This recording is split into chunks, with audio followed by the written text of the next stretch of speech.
우리 아파트에는 분리수거를 일주일에 2번 합니다. 다음 날이면 그 차가 와서 그 폐기물들을 갖다가 수거해 가는데, 그때 그 트럭에 쌓인 것을 보면 산더미처럼 싸갖고 갑니다. 웬 폐품들이 그렇게 많이 나오는지. 매일 새벽마다 치우는 쓰레기며 또 음식물 쓰레기까지 합하면 그 양은 정말 엄청날 겁니다. 그거 다 어디다가 처리할까요? 언젠가 쓰레기차가 운행하지 않게 되니까 아파트마다 쓰레기를 모아놨는데 이건 어마어마하게 많은, 아파트인지 쓰레기장인지 모를 정도로 그렇게 쓰레기가 많이 나오더라고요. 오래전 미국에 있었던 일입니다. 어느 부유한 가정에 태어난 형제가 있었어요. 그들은 고급 주택가에 자리 잡은 3층 호화주택에 살았습니다. 그러던 어느 날 그의 부모가 이혼하고 말았어요. 형제들은 어머니와 함께 그 집에서 살기로 했습니다. 세상이 악해지고 세상이 악하고 그리고 정말 말로 다 할 수 없이 타락했다라고 생각한 이들은 어머니를 지켜야 되겠다 생각하고는 그 어머니를 갖다가 항상 옆에서 지켜주었어요. 그런데 어머니가 일찍 돌아가시고 말았어요. 그러자 이들은 이 악한 세상에서 더는 함께 살 수 없다면서 저택의 문을, 이 큰 집의 문을 갖다가 잠그고 말았습니다. 이웃에게도 열어주지 않았어요. 철저히 고립된 삶을 살았습니다. 처음엔 물건을 배달시켰지만 언제부터인지 그것도 그쳤습니다. 그렇게 해서 40년이라는 세월이 흘렀습니다. 누군가가 경찰에 신고를 했어요. 그 집에 시체가 있는 것 같다는 겁니다. 그래서 경찰들이 그 집에 와서 문을 열고자 했지만 열 수가 없었어요.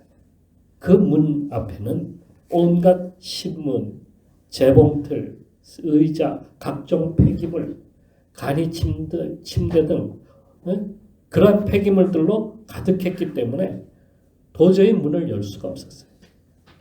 몇 시간 동안이나 애쓴 후에 겨우 그 쓰레기 더미를 파헤치고 경찰들이 집으로 들어가는데 성공을 했습니다. 첫 번째로 시신이 발견이 되었어요. 큰 아들의 시신이었습니다. 그는 쪼그리고 앉아서 무릎 사이에 얼굴을 파묻고 그렇게 숨을 거두어 멎은 상태였어요. 잔뜩 헝클어진 머리카락이 더 자라서 길게 늘어졌어요. 집안을 갖다가 가득 메운 것은 쓰레기 더미였습니다. 그들은 쓰레기를 치우지 않았어요. 각종 폐기물, 쓰레기 모두 나중에 그 집에서 끄집어냈더니 103톤이나 되었다고 합니다. 5톤 트럭으로 20대 이상의 쓰레기가 나온 겁니다. 이것이 집안 가득이 채워져 있었습니다. 모든 쓰레기들을 갖다가 다 치웠을 때에 마침 동생의 죽음이 거기에 있었습니다. 그 쌓아놓은 쓰레기 더미가 무너지면서 그 밑에 깔려 죽었던 겁니다. 그들은 한동안 쓰레기와 함께 살았습니다. 매일 쏟아지는 그 쓰레기, 그것을 안고 살고 싶은 사람은 어디 있겠습니까? 쓰레기를 버리고 살았다고 한다면 그들은 비참하게 죽지는 않았을 겁니다. 아니 누군가 와서 그 쓰레기를 조금이라도 치워주었다라면 비참한 삶을 살지는 않았을 겁니다. 그런데 여러분, 우리는 날마다 그렇게 살아가고 있다는 사실을 알고 있습니까? 죄라고 하는 그 폐기물 덩어리가 우리를 짓누르고 있다는 사실을 알고 있느냐 하는 말씀입니다. 그 폐기물은 신문지나 각종 폐품, 고물, 고철 그런 것이 아니라 누군가에게 무시당했다고 하는 그러한 상처, 분노, 그러한 것들이 우리 속에 쌓이고 쌓여서 우리를 짓누르고 있다는 사실입니다. 우리가 신앙으로 살지 않으면 쌓아두었던 그 과거의 상처들이 자꾸 시도 때도 없이 튀어나오고 또 튀어나오고 자꾸 튀어나오는 거예요. 우리가 우울하게 되는 원인은 어디에 있느냐? 바로 이것 때문이에요. 죄 때문에 우리가 우울한 거예요. 그걸 달래기 위해서 사람들은 매일 뭐 하냐면 술을 마셔야 돼요. 그 우울함. 뭔가 우울한 것을 갖다가 달래기 위해서 술을 마시는 거예요. 우리나라 사람들의 술 소비량이 이제는 세계 최고예요. 전에는 저 추운 저 북쪽의 러시아 사람들이 최고였는데 우리나라가 그걸 따라 마셨어요. 대단한 실력입니다. 술을 마시면 자제력을 갖다가 잃고 충동적이 되어서 다시 죄를 갖다가 또 짓게 됩니다. 아니면 자살 충동까지 일어나고 자기를 갖다가 없애버리고. 정말 우울증이라고 하는 것은 미움의 병이에요. 미움의 병. 오늘날 우리가 사는 세상엔 미움으로 가득합니다. 우리는 한 민족이 반으로 나눠서 으르렁거리고 있는데 거기에다 북한은 인류와 나라들을 파괴할 핵무기까지 만들어서 위협하고 남쪽과 자본주의 세상을 증오하고 있습니다. 우리 안에는 서로 하나가 되어서 외부의 적과 맞서야 하는데 우리 안에도 전쟁보다 더 무서운 음모와 선동이 국민을 갖다가 갈라놓고 있다는 사실이에요. 지금 이스라엘과 하마스의 분쟁은 오랜 민족적 상처, 그 상처 때문입니다. 러시아와 우크라이나도 같은 민족을 뿌리로 두고 있어요. 과거의 그 상처 때문에 일어난 전쟁들이. 바로라고 하는 10살 난 아이가 있는데요. 야자나무 잎을 칼처럼 휘두르면서 아버지의 시신 앞에서 울부짖었어요. 아사인들을 죽이고야 말겠다. 아프리카 북부 사막 수단 근처에는 아파르라고 불리는 200만 명 정도 되는 유목민이 흩어져 살아가고 있습니다. 이들과 이 아파르와 그리고 아사족 사이에는 지루한 내전이 끊임없이 계속되고 있습니다. 약탈과 학살을 일삼는 아사인들은 아파르족을 갖다가 항상 괴롭혔어요. 그래서 숨어 싸우지 못하는 아이들은 싸울 수 있는 나이가 될 때까지 이를 갈고 기다렸다가 아사족을 침범하여서 복수를 또 행하곤 합니다. 이런 잔혹한 학살극은 10년을 주기로 일어나요. 아이들이 자라서 성인이 되고 복수극을 하고 또 아이들이 자라서 복수극을 하고 이게 주기가 10년. 우린 미움으로 인해서 죽어가고 있습니다. 사랑해야 될 그리고 사랑받아야 될 존재로 태어났는데 언제부터인가 우린 서로 으르렁거리며 싸우고 있는 겁니다. 민족과 민족이 싸우고 나라와 나라가 싸우고 국민과 국민이 싸우고 이웃과 이웃이 싸우고 가정 내에서도 형제와 형제가 죽도록 싸우기도 합니다. 어떤 집에서는요.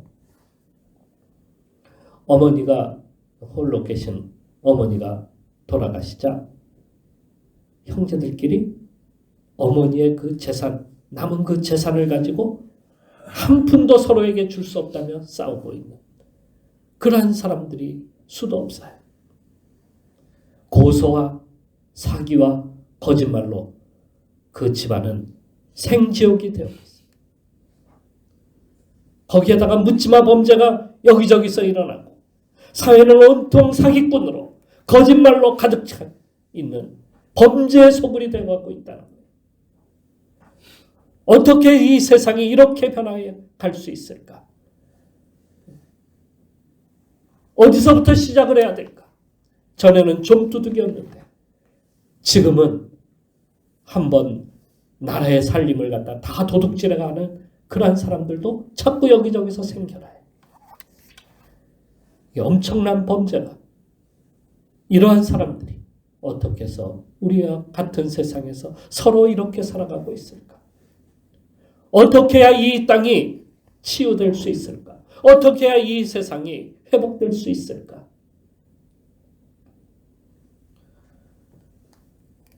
아기 예수 그리스도가 세상에 태어나실 때에 그때의 세상은 역사적으로 가장 어두웠던 때였습니다. 당시 유대인들은 어디에 마음을 둘 곳이 없었어요. 쉴 만한 곳이 없었습니다. 타락한 종교도 그렇습니다. 타락한 정치도 마찬가지입니다. 타락한 사회도 사람들을 어루만져 줄 수가 없었습니다.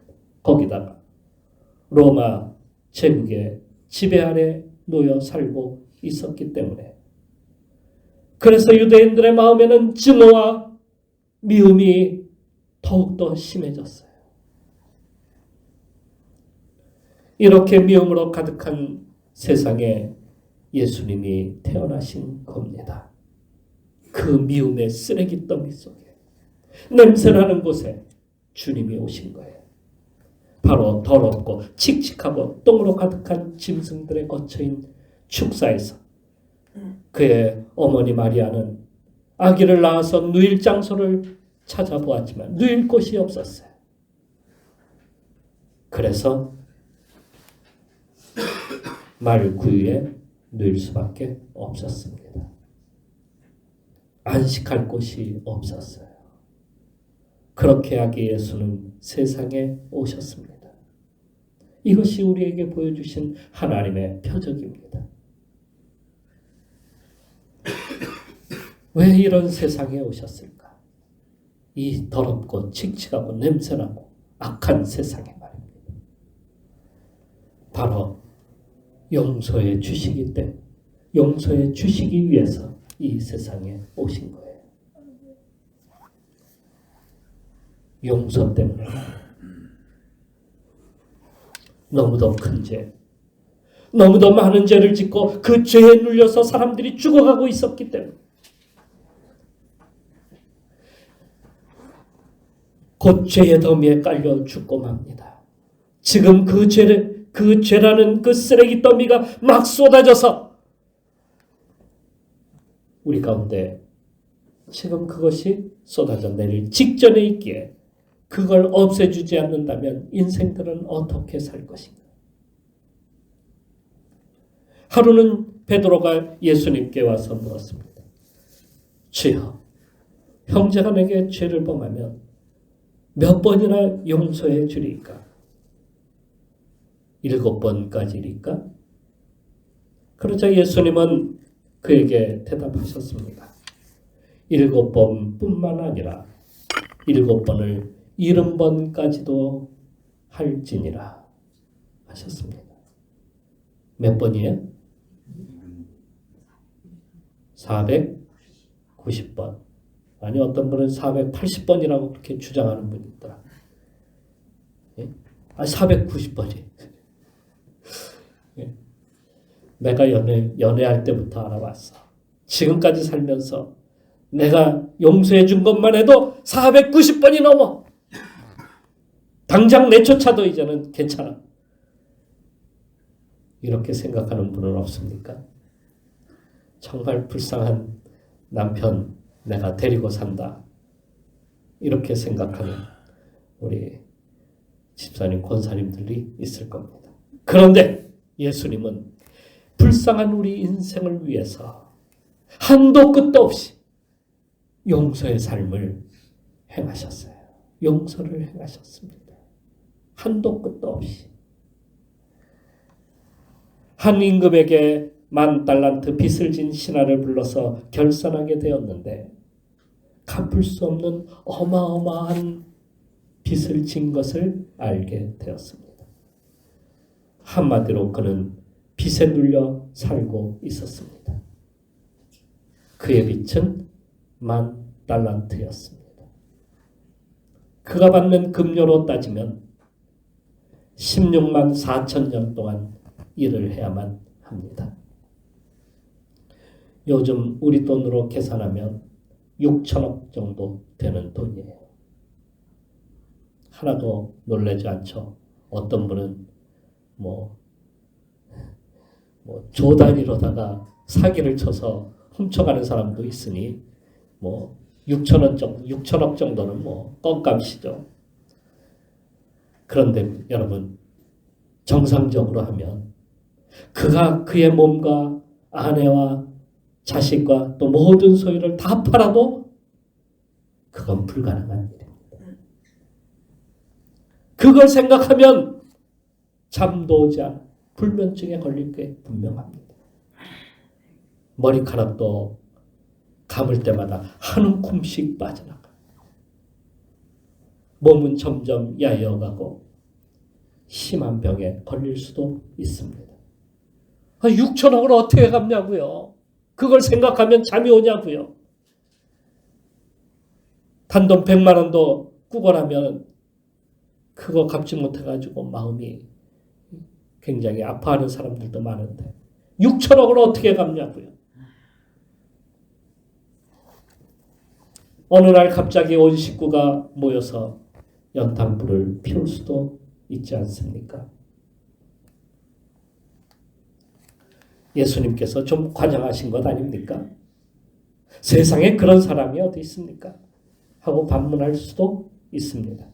물론 이렇게 엄청난 빚을 진 사람은 흔하지 않습니다. 대기업을 빼면 말입니다. 대기업들은 대부분 빚이죠. 그래도 눈 하나 깜짝하지 않을 사람도 있습니다. 강심장이라고 할까요? 그런 이야기는 대기업의 총수 이야기가 아닙니다. 바로 우리들의 이야기입니다. 심판대 앞에 설 때에 하나님께서 계수하시는데 우리 죄가 너무너무 많아서 쓰레기 더미처럼 너무너무 많아서 그런데 그것을 내가 움직일 수도 없고 변하게 할 수도 없고 어떻게 할 수 없는 거예요. 우리의 죄라는 사실이에요. 그만큼 엄청난 거예요. 그래서 그 왕은 왕 앞에 그 신하가 엎드려서 사정합니다. 저 좀 살려달라는 거예요. 갚을 수 없는 신하를 바라보며 에휴, 저 인간 그대로 두면 빚 때문에 영원히 감옥에서 나오지 못할 텐데 불쌍히 여겨서 다 없애주고 집으로 돌려보내게 됩니다. 그런데 그 뻔뻔한 그 인간 말입니다. 얼마나 뻔뻔한지. 빚을 다 탕감해 줬는데도 왕께 와서 감사합니다. 한마디 하지도 아니하고 그냥 가버리고 말았어요. 마치 9명, 그 10명의 문둥병 환자를 치료해 주었더니 9명은 다 가버리고 1명만 오지 않았습니까? 그 9명 다 어디 갔느냐? 그렇게 용서해 줬는데도, 그렇게 고쳐줬는데도 다 어디 갔단 말이냐? 그래도 왕은 어떻게 해요? 그것마저도 다 용서해 주겠다. 다 용서해 주셨어요. 그런데 그 인간이 집으로 돌아가면서 자기에게 빚진 친구를 하나를 만나게 됩니다. 그 친구는 자기에게 1,000데나리온 빚을 졌어요. 1,000데나리온이라. 몇 억 되나? 한 1,000만 원밖에 되지 않는 돈이야. 그 인간은 동료의 목을 잡고 빚을 갚지 않는다면서 그를 갖다가 어디로 데리고 가냐면 재판장에게 데리고 갔어. 고소를 했어요.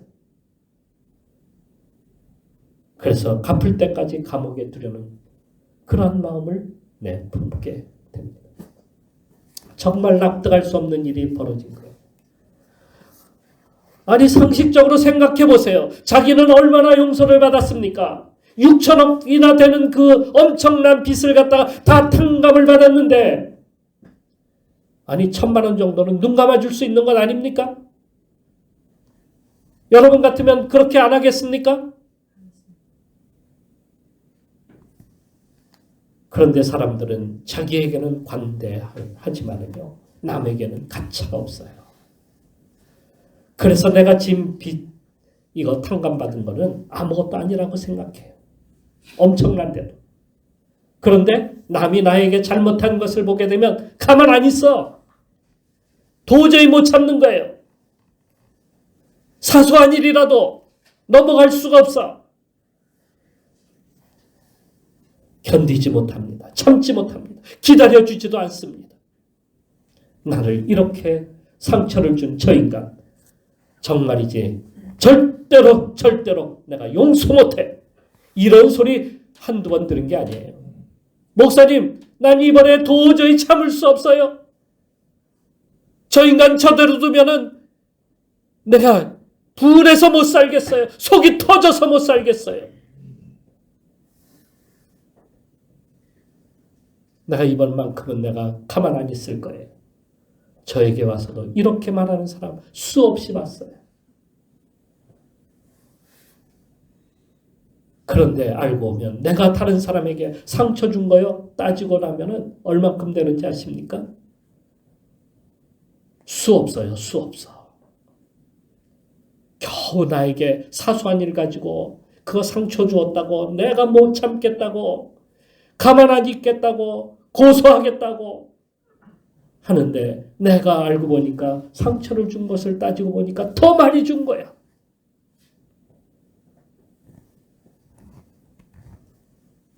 여러분 그걸 알아야 되는데 그 사람은 그것을 모르는 거예요. 소식을 들은 왕은 그 신하를 차본 감옥에 던져놓으며 빚을 다 갚기 전에 나올 수 없다고 그렇게 선언을 했습니다. 여러분 중에 이 추운 겨울에 차갑고 어두운 마음의 감옥에 갇혀있는 그러니까 용서할 수 없는 인생 치우치지 못하는 상처와 쓴뿌리 아픔과 분노와 거절과 미움과 온갖 과거의 상처에 눌려있지는 않은가 한번 돌이켜보세요. 그래서 용서 없는 사람은 병이 생겨도 낫지를 않아요. 오히려 과거의 상처더미에 깔려 죽어가고 있음을 갖다가 알아야 합니다. 그런데요, 세상엔 공짜가 없어요. 주님도 공짜로 용서해 주지 않으셨어요. 그러면 주님이 뭘 요구하셨냐고요? 하나님은 우리가 청산할 수 없는 빚더미를 해결해 주시기 위해서 대신 아들을 십자가로 보낸 겁니다. 그걸 아셔야 돼요. 그 왕이 공짜로 용서해 준 게 아니에요. 자기 아들을 대신해서 십자가로 보내고 그 신하를 아니 오늘 우리를 용서해 주신 거예요. 이 엄청난 대가를 치른 거예요. 그걸 알아야 된다는 거예요. 오늘 우리는.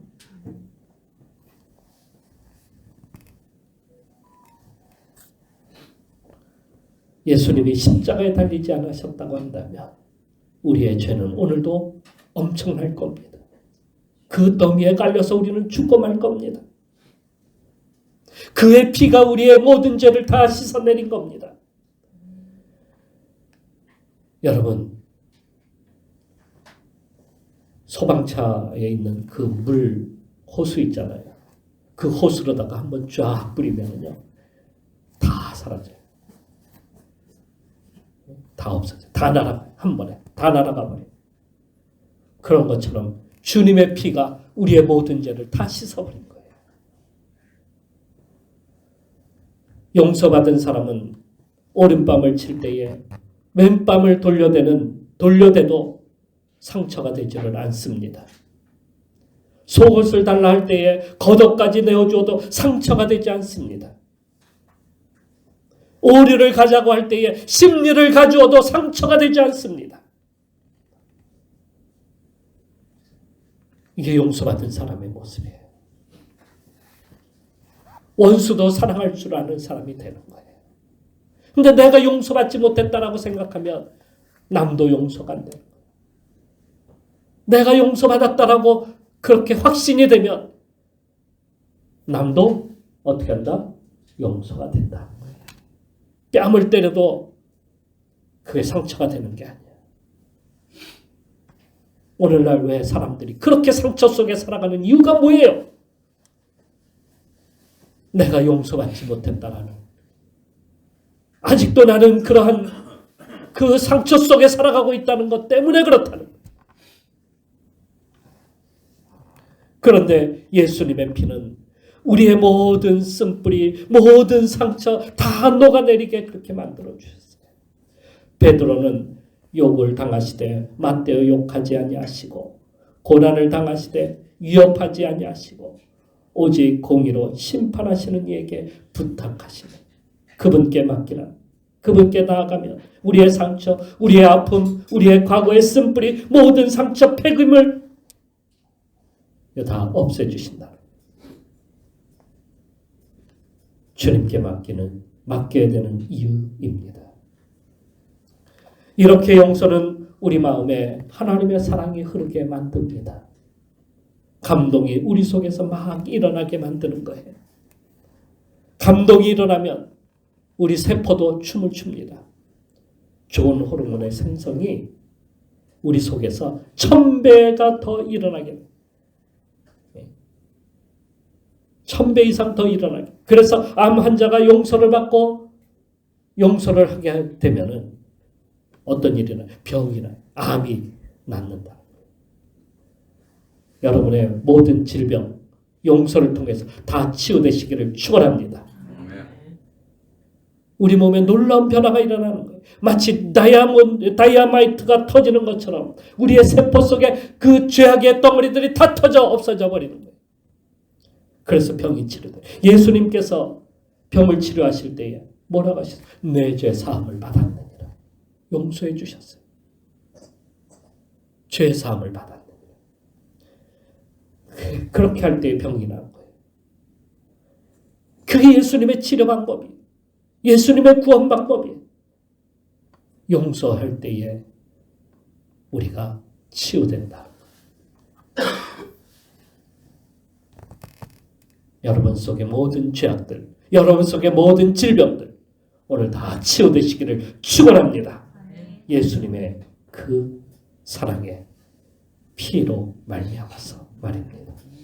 용서의 힘은 이렇게 강합니다. 얼마나 강하냐? 오늘 성경에 그것을 말씀하고 있어요. 지옥을 천국으로 만드는 거예요. 어떻게 한다? 지옥을 천국으로 바꾸는 거예요. 얼마나 놀라운 역사입니까? 용서가. 그러한 용서가 오늘 우리 속에 넘쳐나기를 축원합니다. 기도하겠습니다. 배너라고 하는 영화 여러분 다 보셨죠? 용서의 영화입니다. 복수의 칼을 갈고 있었던 그 배너. 그는 복수 때문에 죽지 못하고 복수하기 위해서 다시 예루살렘으로 돌아와서 전차 경기를 통해서 그를 노예로 판 원수를 죽이고 통쾌한 복수를 하는데 성공합니다. 그럼에도 마음 한구석에는 복수에 사무친 상처가 없어지지 않냐고 그를 괴롭혔어요. 그러다 옛날 노예로 팔려갈 때에 사막에서 물을 주던 예수라고 하는 분이 십자가를 지고 가는 광경을 목격합니다. 그래서 그의 뒤를 따라가게 돼요. 그런데 그 예수가 십자가에 달려서 하는 말을 들었습니다. 주여, 저들을 용서해 주옵소서. 저들은 자신들이 무엇을 하는지 알지 못합니다. 하는 이 기도하는 모습에 베노는 큰 충격과 감동에 쌓입니다. 자신을 죽이는 자들을 위해서 기도하다니. 베노는 예수님의 이런 무한한 사랑에 감동된 순간에 지금까지 쥐고 있던 복수의 칼이 스르르 빠져나가는 것을 느끼게 됩니다. 자신도 용서가 된 것입니다. 그 순간 그의 어머니와 여동생에 걸렸던 문둥병도 깨끗하게 치료가 되었습니다. 용서의 힘이 이렇게 큽니다. 우리도 이런 용서를 해야 되지 않겠습니까? 주여, 나에게도 용서할 수 있는 용기와 힘을 주옵소서. 우리 같이 기도하시겠습니다. 하나님, 우리를 붙들어 주옵소서. 세상의 악이 예수로 오셔서 자신을 내어주시고 십자가에 달려 죽으심으로